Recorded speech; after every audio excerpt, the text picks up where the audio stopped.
자, 그러면 인공지능의 이해와 영재교육 두 번째 파트를 한번 보도록 하겠습니다. 자, 앞서 인공지능 기술에 대한 소개를 이렇게 쭉 해드렸는데요. 그 활용 사례, 실질적인 활용 사례 한번 볼까요? 뭐 자율주행 자동차 바로 눈앞으로 왔죠. 요 앞에 카메라를 통해서 뭔가를 인식해내는 이런 기술들이 보이죠? 그래서 여기 보면 자동차 또는 뭐 다른 개체들이나 사람들 이렇게 그 판단해내는 것을 볼 수가 있습니다. 여기에 뭐 라이다 기술이나 레이더 또는 거리 센서 뭐 이런 것들이 들어가면서 더 안전하게 되겠죠. 그리고 이 영상에서 색을 복원하는 이런 사례도 있습니다. 흑백 영화를 뭐 컬러 영화로 자동으로 바꿔주죠. 이것도 인공지능이 다른 영화 프로그램을 학습을 해서 이제 만들어낸 것입니다. 그리고 이렇게 모자이크 처리된 얼굴도 어느 정도까지는 픽셀을 복원해서 사람의 얼굴을 확인할 수 있는 이런 수준까지 와 있습니다. 그리고 춤 동작을 이렇게 사람의 골격을 찾아서 만든 후에 이제 댄스를 자동으로 해줄 수 있는 아바타라든가 이런 것들을 만들 수가 있겠죠. 그 다음에 이런 그림을 보고 자연스럽게 이걸 설명해 주는 이런 그 인공지능도 등장하였습니다. 여기 뭐 사람들이 이제 말을 타고 뭐 이런 물가 쪽을 걷는다 이런 것들이 나오고 있죠. 그리고 요것은 뭐 중국에서 있었던 건데 엑스뱅크의 ATM기 사람들의 그 행동이나 이런 패턴을 파악하고 그 다음에 자동차의 어떤 위반한 것들을 이렇게 체크하는 그다음 헬멧을 안 쓴 것도 확인해내는 이런 실시간 행동 분석에도 활용되고 있습니다. 그리고 글꼴도 사람이 만든 것이 아니라 인공지능이 직접 만들어서 무료로 배포한 것들이 있죠. 여기 보면 네이버에서 만든 나눔 글씨체입니다.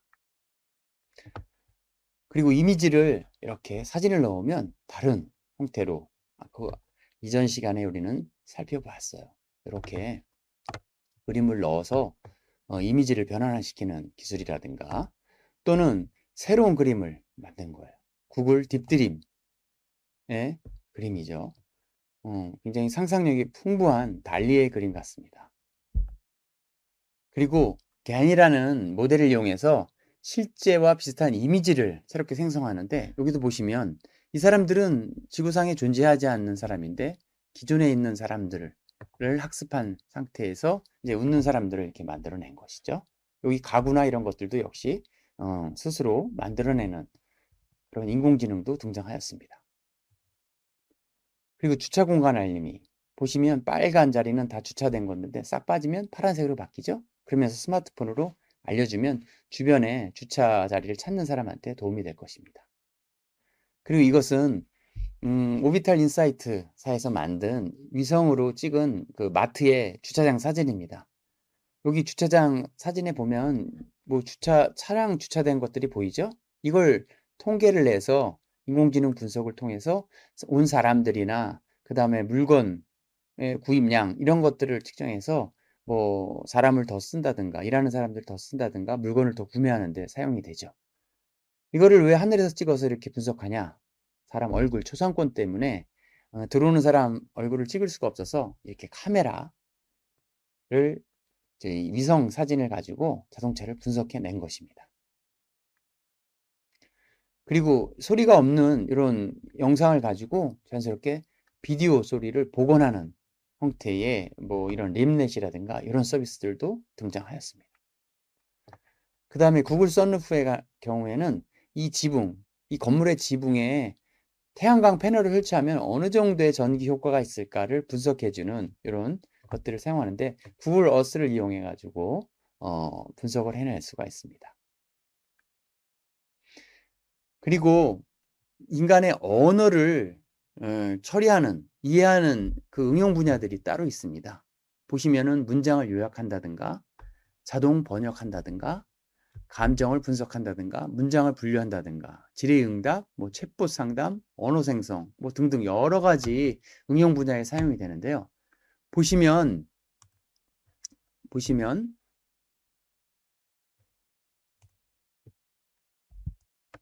이렇게 구글 지메일 같은 경우에는 스팸을 걸러낸다든가 뭐 쓸모없는 거 뭐 다 들어오는데 그걸 막아주죠. 그 다음에 이렇게 자동 답변, 내가 글을 써주면 자동 답변을 이렇게 만들어주기도 합니다. 그 다음에 엑센추어라는 회사에서는 계약서를 검토해서 분석하는 데 활용을 하고 있고요. 그 다음에 버라이즌이라고 미국의 통신 회사는 고객이 이렇게 메일을 보내면 자동화해서 이 메일을 자동으로 답신해서 응답을 해줍니다. 사람 같으면은 뭐 뭔가를 질문하면 며칠 걸릴 수도 있는데 바로 몇 분 내에 응답을 해줄 수가 있죠. 그리고 미국의 전력, 가스 회사 PSNG 같은 거는 G는 아마존의 알렉사라는 AI 스피커를 이용해서 고객 음성 명령을 통해서 사용량을 확인하거나 요금을 납부하도록 이렇게 해줍니다. 이제 복잡한 걸 이제 말로써 대화하는 약간의 상담사 역할을 해주고 있죠.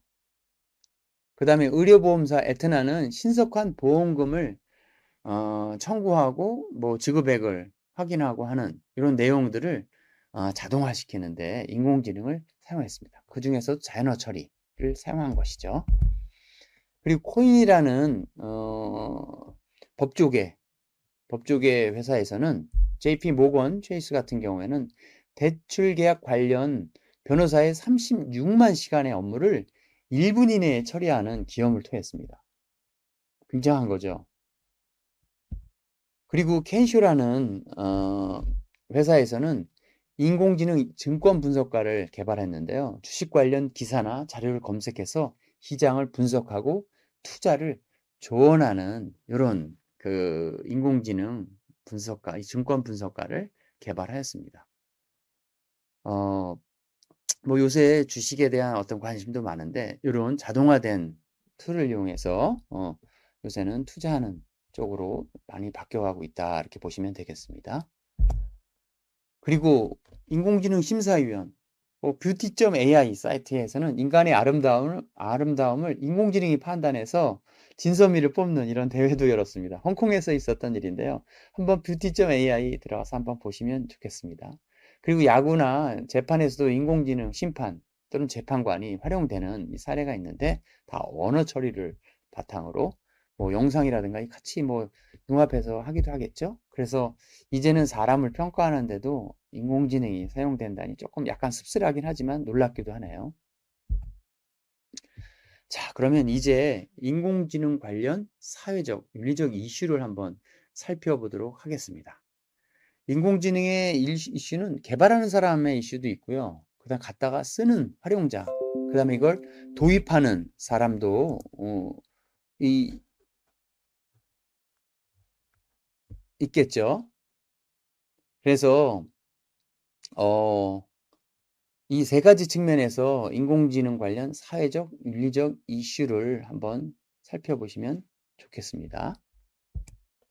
자, 인공지능의 그 사회적 이슈 첫 번째는 과연 주인은 누구인가? 저작권에 관련된 부분입니다. AI 작곡, 아까 AI 음악 들어봤는데요. 그 음악의 저작권의 주체는 누굴까? 그거 알고리즘을 개발한 사람일까? 아니면 앱을 개발한 회사일까? 아니면 그걸 활용한 사람일까? 아니면 그걸 활용해서 더 뭐 각색한 사람일까?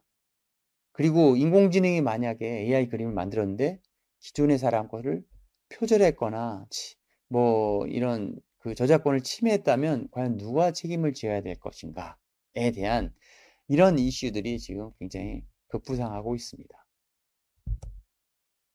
그 다음에 데이터의 왜곡에 관련된 부분인데요. 인종차별, 범죄자 편견, 혐오, 뭐 이런 것들 보면은 인공지능의 맹점 중에 하나는 인간이 제공하고 있는 데이터를 바탕으로 학습을 하게 되는데요.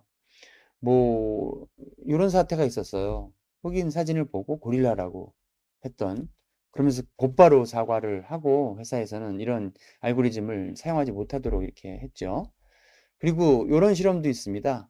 이 두 개의 사진을 보고 누가 범죄율이 높을까라고 이렇게 제시를 했는데 실제 범죄자는 요 사람이고 뭐 요 사람인데요.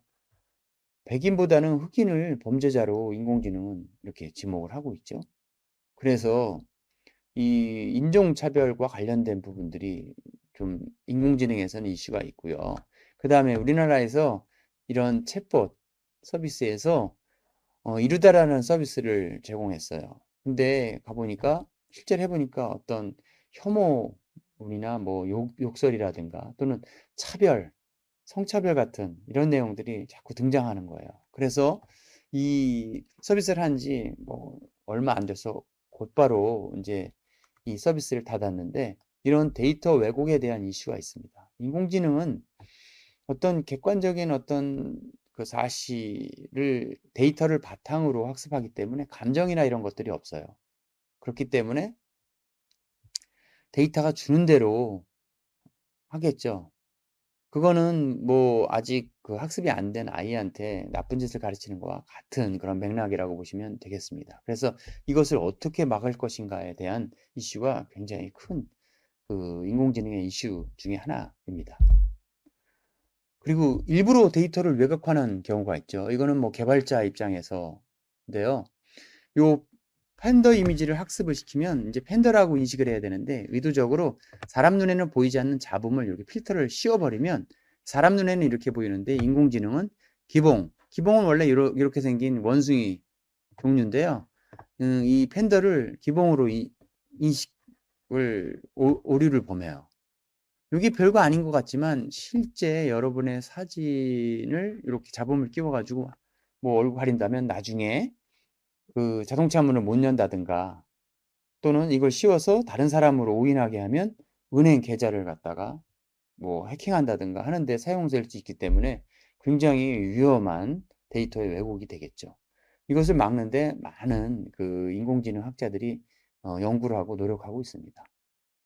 그 다음에 또 이런 이슈가 있습니다. 설명하지 않는 인공지능인데요.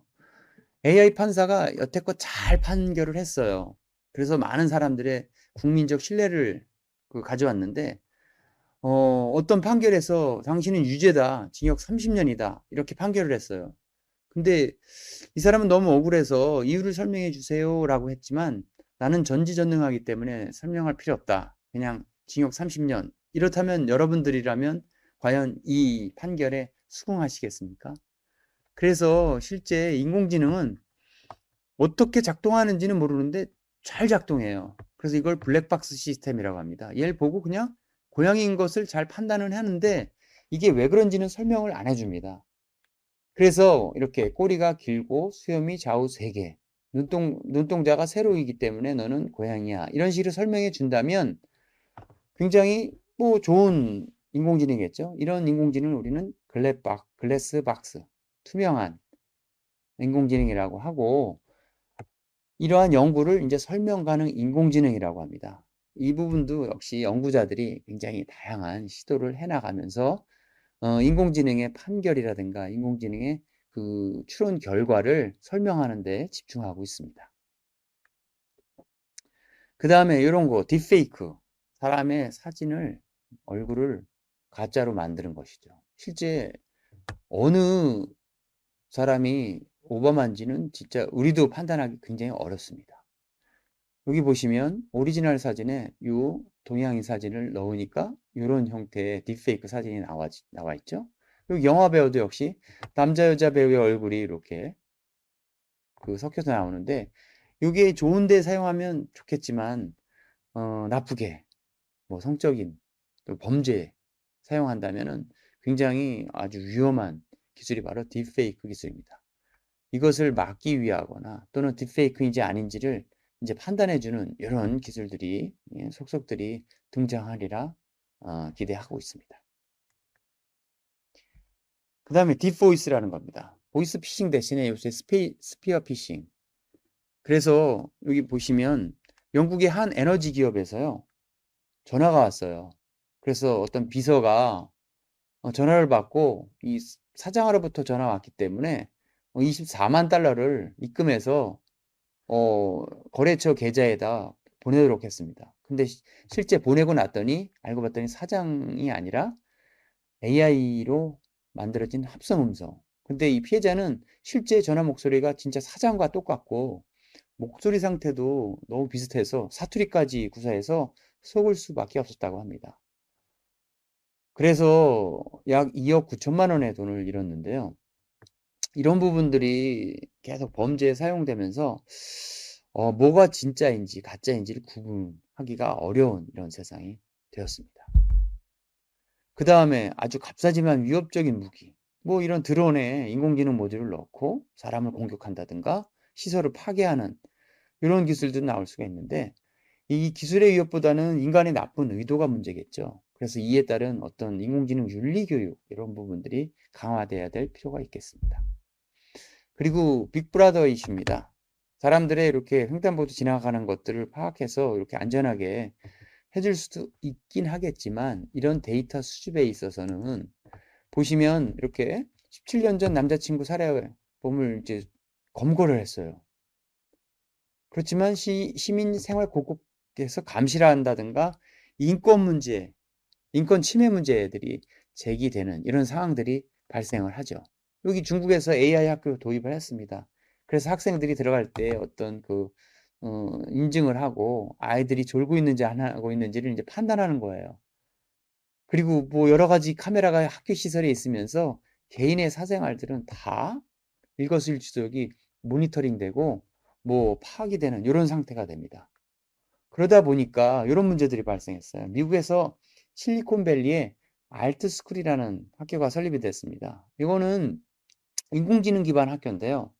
학생용 컴퓨터, 학생용 스마트 기기, 교실의 IoT, 뭐 카메라, 교사의 기록 내용, 평가 기록, 결과 등을 다 컴퓨터로 인공지능 자료 수집을 합니다. 그래서 학생들의 참여도나 감정, 수업 지원, 오류 개선, 사회성, 언어, 행동, 건강, 학업 성취 등을 실시간 분석해서 학생들이 부족한 부분을 해주는 거죠. 학생들이 문제를 못 풀면 막 옆에 설명을 해주고 하는 형태로 가는 거예요. 그러다 보니까 많이 도움이 되겠죠. 학습하는데. 근데 이게 도가 지나쳐서 어떤 문제가 떨어지냐. 학생들의 학업 성취도가 떨어지는 거예요. 심지어는 문맹률. 학생들이 글씨를 쓰다 보면 아예 그냥 컴퓨터가 띄워주는 겁니다. 덧셈을, 뺄셈을 하려면 답을 말해줘요. 그러다 보니까 학생들이 계산을 안 하고 컴퓨터에 의존하면서 문맹률이라든가 기초 수학 능력 이런 것들이 떨어지기 시작한 것입니다. 그리고 학생들의 개인정보를 다른 학교를 세우는데 팔았어요. 그러다 보니까 이제 개인정보 판매에 대한 문제나 사생활 침해 등에 대한 심각한 결과를 초래하면서 학부모들이 다 전학을 시키는 이런 사례들이 되면서 이 학교는 이제 폐교의 수순을 이제 밟고 있습니다. 그러면서 이 인공지능을 도입했을 때 과연 어떤 것이 이게 더 바람직한 것인지에 대한 부분, 그다음 어디까지 사용해야 되는지에 대한 부분들이 심각하게 고민이 되어야 될 것 같습니다.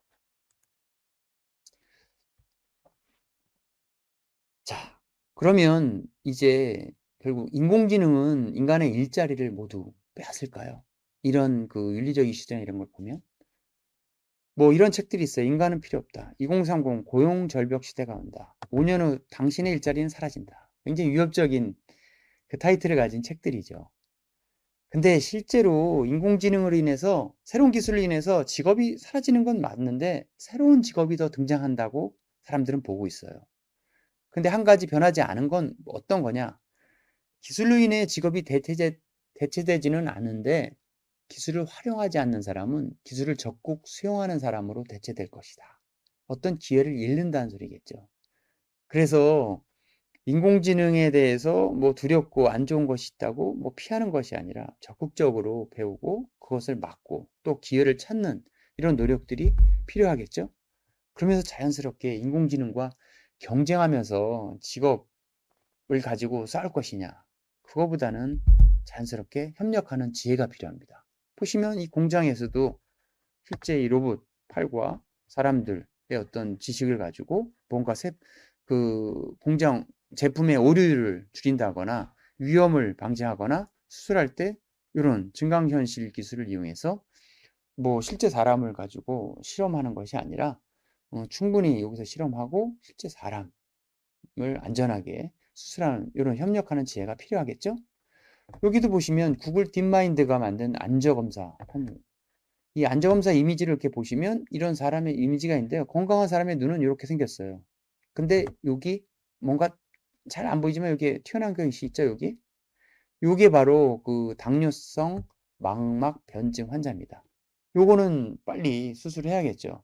근데 사람이 볼 수 없는 것을 인공지능이 파악해주고 실제 수술은 사람이 해주는 이런 협력들이 된다면은 획기적인 어떤 그 질병 예방이나 질병 치료에 도움이 되겠죠. 그 다음에 IBM 왓슨과 이 사람의 무용수가 콜라보로 작곡을 하고 실제 협업 공연도 했습니다. 많은 박수를 받았어요. 2019년에 이 코로나 바로 터지기 전에 요 협업 공연을 통해서 많은 박수를 받았죠. 그림도 보시면 사람이 기본적인 컨셉을 잡아주면 나머지 그림은 인공지능이 판단해가지고 그려내는 겁니다. 실제 아이디어는 사람이 내고 힘든 작업은 이 인공지능이 하는 이런 형태로 가면서 미술가의 활동 변화도 기대하고 있습니다. 자, 그러면 이제 영재 학생들을 위한 인공지능 교육 어떻게 해야 하는가에 대한 부분을 간단히 한번 살펴보도록 하겠습니다. 가끔 영재 교육 그 특강을 가거나 영재 관련된 학부모님들을 만나게 되면 이런 질문을 많이 받아요. 학교 현장에서 흔히 받는 질문이에요. 제가 컴퓨터나 인공지능 쪽에 전문가다 보니까 학부모님들이 이렇게 띄웁니다. 우리 애가 수학이나 과학을 그렇게 많이 잘 못해요. 그러니까 차라리 정보 영재나 소프트웨어 영재반으로 도전하면 어떨까요? 또는 수학이나 과학을 우리 애가 잘 못해요. 그러니까 소프트웨어나 시키면 어떨까요? 라고 이렇게 질문을 하세요. 근데 굉장히 좀 씁쓸한 그런 면이 있죠. 아마 앞에 그 강의를 이렇게 들어보셔서 알겠지만 정보나 AI 영재는 수학 영재 또는 과학 영재의 대안이라고 보시면 안 됩니다. 실제 영역이 서로 좀 다른 차원이고 그 채널이 좀 달라요. 실제로는 저는 이렇게 제안을 해드립니다. 수학이나 과학은 어느 정도 하시나요? 자녀가 어느 정도 하시나요? 이렇게 물어보면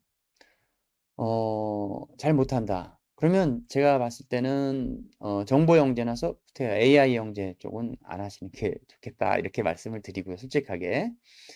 다른 잘하는 게 무엇이 있는지, 음악을 좋아한다든가, 또는 몸으로 하는 걸 좋아한다든가, 그러면 그쪽에서 찾는 게 훨씬 낫고요. 수학을, 상위 그룹, 완전 최고는 아닌데, 상위 그룹에 있다. 그러면 무조건 저는 추천을 드립니다. 과학도 마찬가지예요. 수학이 탑 클래스에 있다. 그러면 수학 영재나 과학 영재 추천해 드려요. 근데 그 상위 클래스에 수학을 한다. 그래서 탑 클래스 학생보다 조금 약간 떨어지는 점이 있다. 그래서 걱정하시는 부분이 있다. 라고 한다면 그때 정보 영재나 AI 영재를 추천해 드립니다. 왜냐하면 수학, 과학이 기본이 되어야 정보나 AI 영재를 할 수가 있습니다. 그리고 수학만 엄청 잘하는 친구들은 컴퓨터나 정보나 AI 쪽으로 안 하는 게 좋습니다. 이 생각하는 머리나 또는 이게 손가락을 하는 이게 필요한 건데 달라요. 그렇기 때문에 제가 항상 추천을 해드리는 거는 수학, 과학, 뭐 다른 영재의 그 상위에 있는 그 기반이 되는 그 실력이 있는 학생이라면 정보, 소프트웨어, AI 영재를 적극 추천해 드립니다. 왜냐하면 인공지능은 여기 보시면 뭐 이런 수준으로 가고 있는데요. 기본이 컴퓨터 과학 안에 있어요. 이 컴퓨터 과학은 이 수학, 과학 밑에 있습니다. 과학 안에 포함이 되어 있어요. 그리고 여기에 신경과학, 뇌과학, 인지과학, 심리학, 언어학 이런 것들이 포함이 되고요. 실제 AI를 하기 위해서는 기본적으로 컴퓨터 과학과 코딩 이거 꼭 필요합니다. 그리고 해당 분야의 지식도 필요해요. 이거는 조금 큰 뭐 특성화고등학교라든가 고등학교 진로 또는 대학생들을 말하는 거고요. 초등학생, 중학교, 뭐 고등학교 학생들은 이게 필요합니다. 이런 기반 지식들이나 기초 실력들이 필요해요. 이런 기초 학문을 갖고 있다면 분명히 저는 이 소프트웨어 영재, AI 영재를 추천해 드립니다. 그러면 우리 아이는 어떻게 그러면은 인공지능에 접근해야 되냐? 두 가지 접근이 있어요. 첫 번째는 공학자처럼 접근하는 방법이 있고요. 만드는 겁니다. 만들게 해요. 던져주고 하는 거예요. 그다음에 연구자처럼 접근하는 방법이 있어요. 생각하게 하는 거예요. 인간의 지능이 뭘까? 학습은 뭐지? 추론. 질문을 많이 하고 그와 관련된 책을 주고 하는 것들이죠. 이 두 가지 중에 어느 게 좋냐? 초보자는 1번이고요. 좀 많이 해본 사람은 2번입니다. 자꾸 이것만 하다 보면 손재주만 늘고요. 이 머리로 쓰는 것들이 안 돼요. 그러다 보니까 어느 정도 여기가 됐으면 일로 가는 겁니다. 그 다음에 여기서 지치면 다시 일로 가는 거죠. 조금 더 어려운 그 공학적 기술을 손으로 만져보게 해서 만들게 하는 거죠. 요게 왔다 갔다 하는 요 형태로 접근하는 것이 좋습니다. 자, 그러면 제일 먼저 뭘 해야 되냐? 수학 뛰어나고 과학 뛰어나고 한다고 쳐도 코딩이 꼭 필요합니다. 그래서 기초적인 코딩 실력을 갖추어야 돼요.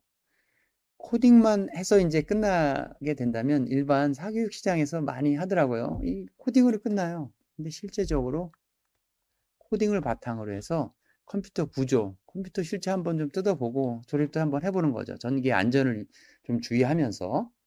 그 다음에 이게 돈 많이 들고 어렵지 않냐? 그래서 이렇게 간단하게 아두이노라든가 이런 피지컬 컴퓨팅 교구들이 있어요. 싼 건 5,000원, 뭐 비싼 건 2, 3만 원이니까 이런 걸 가지고 하는 거죠. 이런 프로그램도 학교에서 많이 제공합니다. 그리고 나서 여기에 운영체제, 윈도우처럼 이런 것들을 설치를 해요. 직접 설치를 해봅니다. 그리고 인터넷이나 네트워크에 연결을 시키는 그 과정을 겪어요. 그리고 여기에 자료를 쌓는 데이터베이스를 공부를 합니다. 그리고 이걸 갖다가 쓰는 이 코딩을 이용해서 쓰는 알고리즘, 전체적인 어떤 그 과정, 여기에 이제 수학이나 과학이나 기술적인 어떤 아이디어들이 충분히 녹아 들어가야 돼요. 그리고 나서 이 데이터 또는 이 통신, 운영체제를 지키기 위한 암호나 보안 기술을 공부를 하시면 됩니다. 그리고 이걸 통합시켜서 인공지능으로 가는데 인간의 지능에 대한 특징을 이해해서 이제 알고리즘으로 구현해내면 됩니다. 자료를 모으는 것은 이 데이터베이스에 모시면 돼요. 어디에서? 인터넷에서. 그거를 처리해 주는 게 바로 이 운영체제입니다. 그럼 그 기계는 뭐냐? 컴퓨터 구조죠. 이런 것들을 총망라해서 처리해 주는 도구가 뭐냐면 바로 코딩, 프로그래밍입니다. 그래서 이 전체적인 다양한 접근을 하시면 인공지능의 어떤 실력을 갖추는데 충분할 것입니다. 굉장히 어려운 이야기인데 이러한 그 개념을 아시면 이제 학교라든가 또는 이런 걸 배우는 기관에 요청을 할 수가 있어요. 코딩만 하지 말고 이것도 좀 해주시고 이런 데이터베이스 관련된 것도 해주시고 운영체제도 해줬으면 좋겠습니다. 이런 요청을 해줄 수가 있는 거죠. 그러면 주변의 선생님이나 강사님들이 많이 도와줄 거예요. 자, 그렇게 해서 이 학습 단계를 총 이렇게 정리를 해 보자면 이렇게 사람보다 잘 처리하게 만들고 싶다. 공학자처럼 접근하는 겁니다. 이제 이렇게 만들어 가요. 이 기술을 이 알고리즘들을 이해하는 게 아니라 만들어 보는 겁니다. 이걸 이용해서. 그리고 나서 이 과학, 철학, 수학 연구자처럼 고민해야겠죠. 그 무간에는 신경과학, 뇌과학이나 언어학, 통계, 뭐 윤리 이런 부분들, 그다음에 체력도 분명히 필요한 것입니다. 이런 식으로 통합적인 형태의 학습이 이루어지면 될 것 같습니다. 그렇게 해서 여러분들한테 인공지능에 관련된 여러 가지 안내 사항들을 방법들 이런 것들을 안내해 드렸고 이 인공지능을 좀 더 좀 이 영상 외에 좀 더 듣고 싶다 그러시면 제가 쓴 책이 있습니다. 여기 보시면 인공지능 교육 여기 뭐 이해와 실습, 첫걸음, 랩, 플레이그라운드 그 다음에 소프트웨어 교육 뭐 이런 책들이 있고 뭐 쉽게 그 그림 형태로 만든 인공지능 책도 있습니다. 여기 한번 보시고요. 그 다음에 여기 steam.coffee.re.kr 이 사이트 가시면 저희 팀에서 만든 인공지능 책자들이 있습니다. 이것도 한번 직접 한번 따라해 보시면 자녀가 인공지능을 이해하는데 좀 도움이 될 것입니다. 그리고 AI4school.org 우리 연구실에서 만든 그 인공지능 홈페이지입니다. 여기 들어가서 한번 기본적인 용어나 뭐 이런 것들도 한번 체험도 해보시면 좋겠습니다. 그리고 소프트웨어 놀자 요 사이트도 있습니다. 여기 가셔서 인공지능 실제 한번 만들어 보고 놀아보는 것도 좋겠고요. 어, 여러 가지 사이트들도 이렇게 안내를 드렸는데 음, 이렇게 두 개의 짧은 영상을 통해서 인공지능의 기본적인 이해, 그다음 영재 교육의 방법에 대해서 이렇게 안내를 드렸습니다.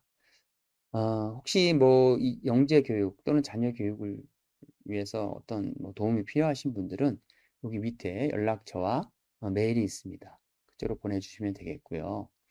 인공지능 기술을 뭐 어떤 그 좋은 고등학교 또는 좋은 대학교 가는 그런 도구로 활용하게 된다면은 아이들이 인공지능을 배우는데 그렇게 흥미를 느끼진 못할 것입니다. 또 외우고 뭔가를 숙제를 해야 되는 그런 그 과중한 그 이렇게 스트레스를 받을 가능성이 높기 때문에 가급적이면 놀게 하고 그다음에 아주 먼 미래에 우리 아이의 그 변화를 개척하는 큰 도구로서 인공지능을 이해한다면은 어, 아이들은 즐겁고 의미 있게 배울 것입니다. 그렇게 해서 우리나라를 잘 이끌어 나가는 영재로서 이렇게 안내를 해주신다면 부모로서 또는 선생님으로서 많은 도움이 될 것으로 기대하면서 이상으로 어, 강의를 마치도록 하겠습니다.